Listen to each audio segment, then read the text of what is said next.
So in other words, I know you're something, but I can't be in a hurry to get in a wreck. And there's a group of y'all in this place right now. You've been in some spiritual wrecks because somebody has rushed you in your life, told you to do this, told you to do that. But how many of y'all know, amen, you can't put your trust in man. You got to put your trust in Jesus.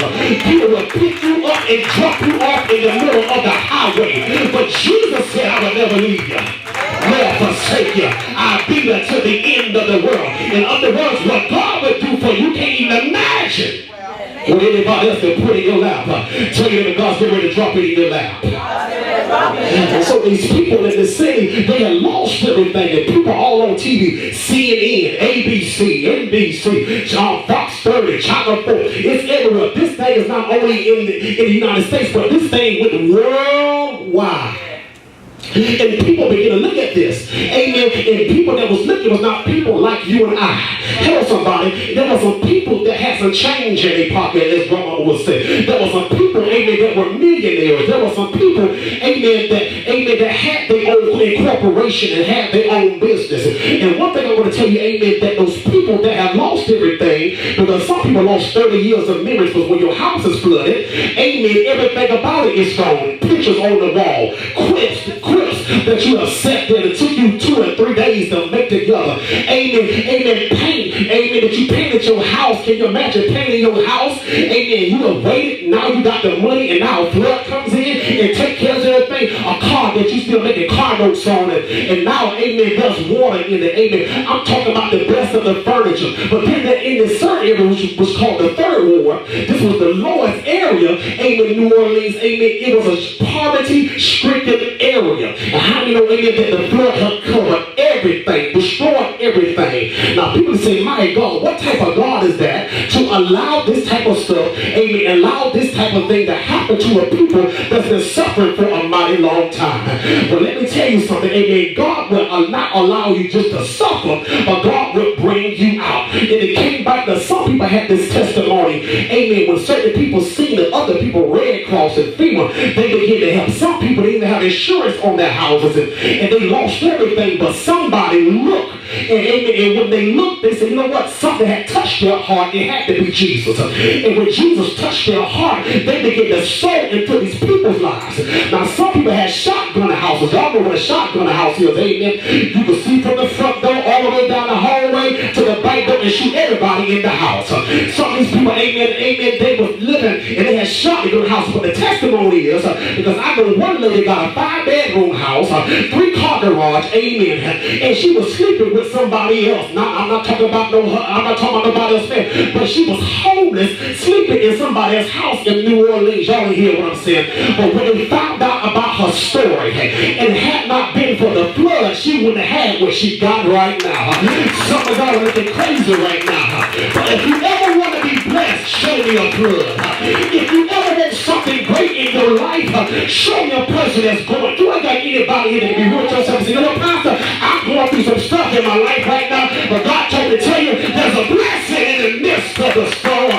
Shake your neighbor and say, amen. God's about to drop it on you. Lord help us. So in the midst, amen, of the people losing everything, amen, they gained something that they never had. This storm not only blessed them, but it relocated them. Lord help me right about now. You must understand that every time a flood comes in your life, it comes to do 2 things. It comes to kill, but it also comes to relocate. And when these people, the flood came, you got people staying in Texas, you got people staying in Los Angeles, you got people staying in Florida, and you got people staying in ATL. So what happened? These people could never travel. They never had a car, but when the flood came, the flood blessed them to relocate. And there's somebody in this place right about now. God say, I am allowing stuff to happen and go on in your life because I am relocating you. You might want to get your U-Haul truck in your spirit and say, I'm moving from depression. I'm moving from bitterness. I'm moving from hate. I'm moving from jealousy. I'm moving from the cigarettes. I'm moving from the beer. I'm moving from gossip. I got to move to another place. I don't know about anybody in this place right about now, but I got to move. Tell your nigga, move something, move something. Touch 3 people, tell them, move something, move something. You got to move yourself if you want God to bless you. You got to move from being angry at everybody else. your own self. You gotta move from hating on everybody else and can't love nobody else. Tell you nigga time for you to move.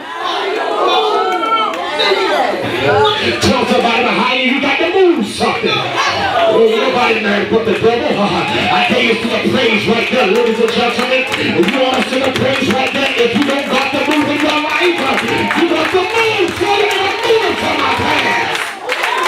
Bring up old stuff. You can't do all that old stuff. Tell you that I'm not a garbage can.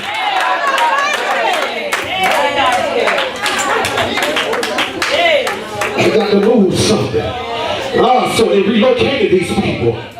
And people that could not was staying in shotgun houses. And, amen, it had sofas that had holes and stuff in it. And, amen, it had rips and tears in it. And had lost things and lost stuff. Amen. They got everything back with inches. See, saints, you show me an individual. That's why the devil don't want you to go through nothing. You can't sit there and close your curtains and cry all day long and sit there and have a pity party with yourself. Clean yourself or wipe the tears from your eyes. Weeping may endure for a night, but joy is coming in the morning. I stop by to tell somebody if it's never morning time for you, it's morning time for me. I'm not going to wake up at 6 o'clock or 12 or 1 as Paul and Silas prayed. In the prisons open, saints, God's getting ready to open up some stuff. You might as well get ready for the biggest breakthrough in a miracle in your life. You must sit there like you don't want it, like you don't need it, but I need to be changing in a moment in a twinkling of my eye.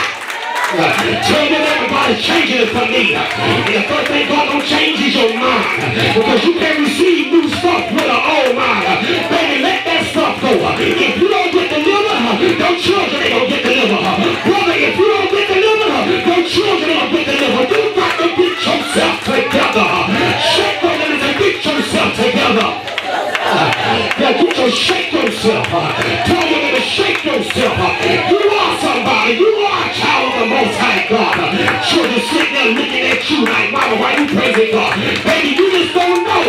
If it had not been for the Lord, that was on my side, you would have the clothes that you got on right now. You would be driving what you're driving right now.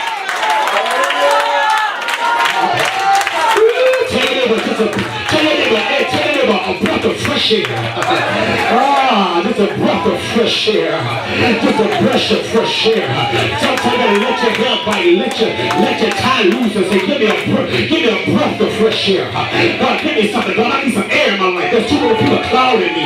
Too many people surrounding me. I can't even hear from you. I got to get rid of this sin in my life. I got to let everything that's so easy to beset you. I got to get myself together. I got to get myself together. Tell them I got to get myself together. Tell them I got to get myself together. I got to.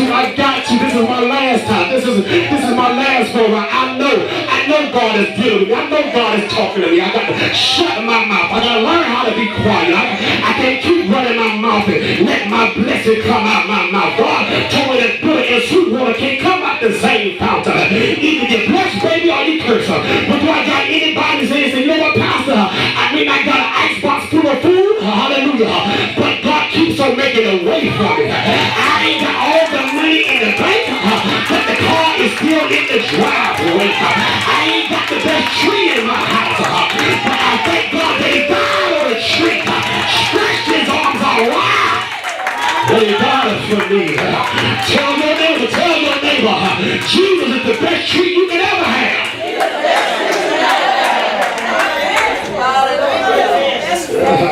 Tell you there's a blessing in the midst of your storm.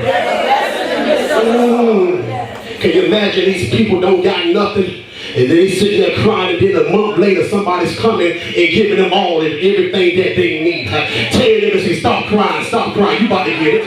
Come on, look at your neighbor, look at somebody, tell them, stop crying, stop worrying about that stuff. Tell them, God's getting ready to bless you. Don't worry about the family, don't worry about this, don't worry about that. God's getting ready to bless. God's getting ready to show. God's getting ready to give you favor. Don't be crying over that man, don't be crying over that boy. I'll wipe the tears from your eyes. God's going to bless me, try it again.